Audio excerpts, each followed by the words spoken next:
Good morning, and welcome to your 56th meditation. There is a place that all of us go sometimes that is not located in the world outside of us, but within us.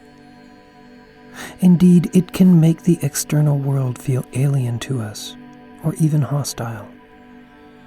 It is a place of deep feeling, where inner sensations like anxiety, sadness, sorrow, reflectiveness, frustration, and sometimes anger are heightened. To go there is to be overwhelmed by these sensations, to be absorbed in them. Time works differently in this place, often stretching out so that notions of yesterday and tomorrow can seem distant and a little nonsensical. Days can feel like weeks, weeks like months, and it can be difficult imagining yourself not in that place, whether it's trying to remember just what it was like back in the world when you were there, or anticipating ever going back. And yet, all the while, you are living in the world with everyone else, going through the same motions, doing the same work, speaking the same words as you've always practiced, pretending that you're not somewhere else.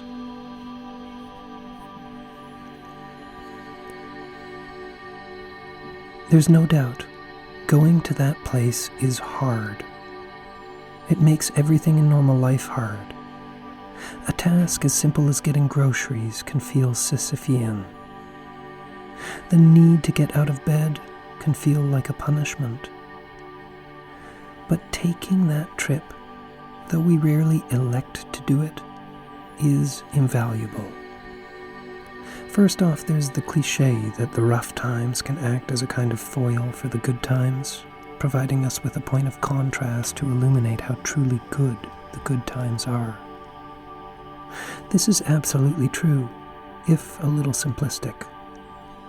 If we let ourselves go to that place, which really can feel like an alien world that's totally separate from everyday life, we are allowed the gift of perspective.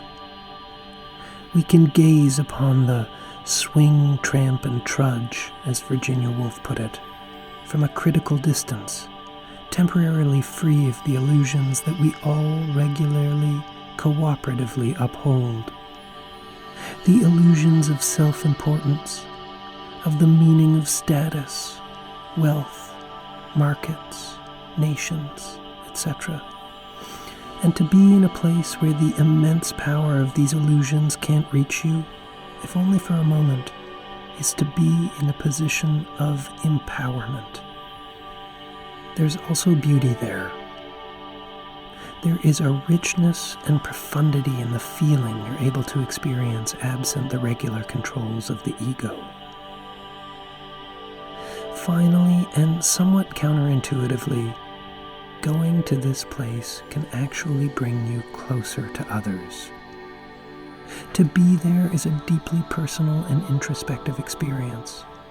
But because of this, to share it with someone is to invite them into that most intimate and vulnerable part of you. Your confidant will probably have visited this place themselves, and the empathy that they show you can act as a pathway back to the world. Because as much as there is to be gained from going to this place, you have to come back.